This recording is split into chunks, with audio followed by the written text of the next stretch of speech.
Il y a la Société québécoise de transport Desgagnés, qui fait partie du groupe Desgagnés, qui a 2 navires dans le Golfe depuis 4 mois.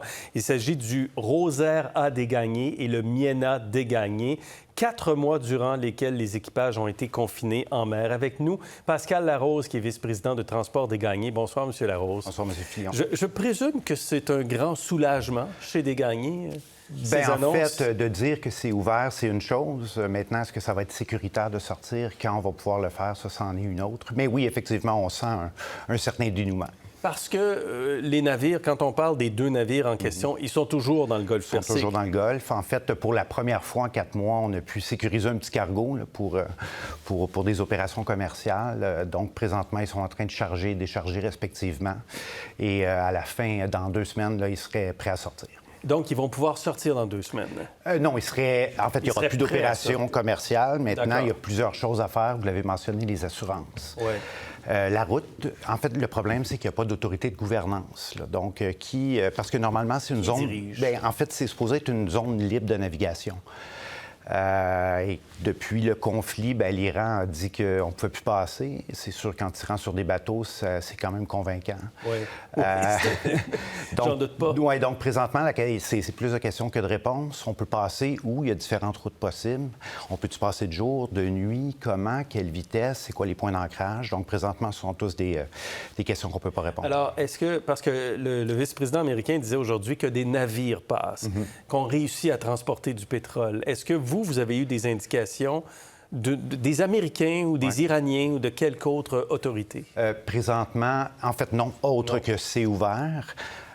Donc, présentement, il faut discuter avec nos assurances aussi, puis eux aussi, c'est pas trop clair.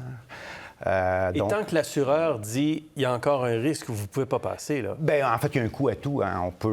C'est sûr que les assurances vont beaucoup augmenter. Mais présentement, là, on fait les analyses, on fait des discussions parce qu'on n'est pas les seuls là-dedans. On a aussi des compagnies qu'on connaît qui sont des compagnies armateurs avec lesquelles on va discuter. Et présentement, là, moi, je ne recommanderais jamais de passer là, dans les prochains jours dans les conditions d'incertitude qu'on a actuellement. Parce que c'est trop incertain? Exactement. Pour la sécurité? Exactement, parce que, je veux dire, passer, c'est une chose, mais il y a quand même 17 vies humaines par navire. Donc, c'est ce qui est le plus important. Puis, il y a le navire aussi. Puis aussi, personne ne veut d'accident de navire. Là. Pour l'environnement, c'est le genre de choses qui n'est pas très agréable. D'abord, je présume qu'on ne peut pas tous passer en même temps. Quand on disait qu'il y avait 600 navires passer dans le détroit d'Ormuz, on ne peut pas tous passer en même temps. Là. Non, bien, c'est quand même large. On parle quand même de 30 km de largeur. Mais là, la question... En fait, les risques de collision risquent d'être le plus grand risque. Parce que si tout le monde... Ça, c'est le premier risque. Les risques de collision parce que tout le monde se dirige. Bien, si tout le monde passe sans coordination, il y a quelqu'un qui tombe en panne, ses lumières ne fonctionnent pas, ça passe de nuit, ça peut être un très grand risque. L'autre, celui qui est inconnu, c'est les mines. Est-ce qu'il y en a? Sont où? Quel type de mines ils sont? Fait que quand on va avoir des détails là-dessus, là, je pense qu'on va être en mesure de prendre une meilleure décision pour gérer le risque aussi. Je présume que vous allez donc être patient. On va faire ça vite, là. On est capable d'être très opérationnel, mais on ne prendra pas de décision précipitée qui serait trop risquée. Oui. Parce que vous avez d'autres activités. Est-ce que ce qui s'est passé depuis 4 mois a atteint de façon importante vos finances de l'entreprise? De façon importante, je dirais que la compagnie n'est pas à risque, mais c'est certain qu'il y a des coûts qu'on n'avait pas prévus, des coûts qui sont très, très chers. Puis je vais vous donner un exemple. Oui. Même si ça rouvre hier, il est trop tard. Là. Les navires ne pourront pas servir en Arctique, qui est l'expertise de Desgagnés. Donc, on a dû affréter 2 navires. Et c'est très cher, affréter 2 navires. Là. Une compagnie ne peut pas vivre, ou en fait, ne peut pas dégager des marges juste en affrétant des navires. Là. Donc, on le fait pour nos clients, pour le service aussi. Donc, oui, ça va affecter... Parce que c'est ça, vous aviez des missions prévues au Nunavik et au Nunavut.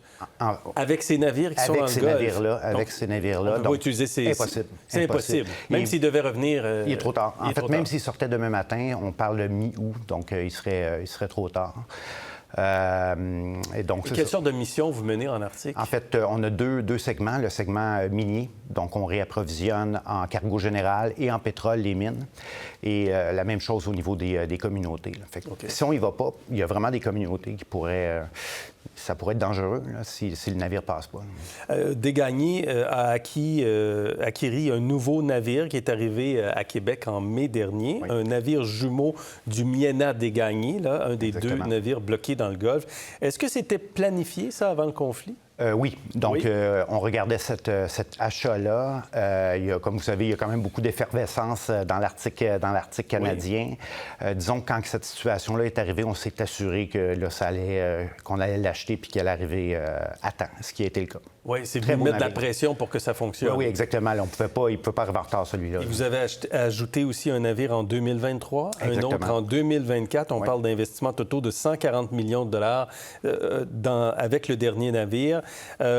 Donc, à l'exception du détroit d'Ormuz, les affaires vont bien? Oui, les affaires vont bien. Ça reste quand même, le domaine maritime est tout le temps un gros défi, plus encore dans l'Arctique. C'est une zone que très, très peu de gens connaissent où ont les compétences pour opérer là. Donc, nous, dans le plus haut de l'Arctique, on va avoir 16 navires qui vont être là cet été. Là. Donc, c'est un aspect logistique très important. J'aurais dû commencer avec ça, mais comment vont les équipages dans le Golfe Persique? Honnêtement, ils vont bien. Je ne vous mentirai pas en vous disant que ça fait 8 mois et demi qu'ils sont sur le navire. Bon, ils n'ont pas commencé dans le détroit. Là. Non. Ils savaient que le changement d'équipage était prévu pour le mois de juin, mais ils ne savaient pas que cette situation laisse passer, évidemment.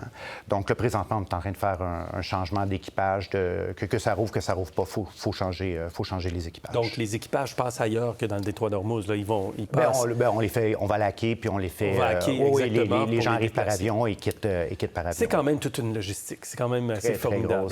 Très grosse logistique. Secteur. Merci. Merci beaucoup. On va s'arrêter là-dessus. Merci, c'était très intéressant. Au plaisir. Bonne chance pour la suite. Merci. Merci.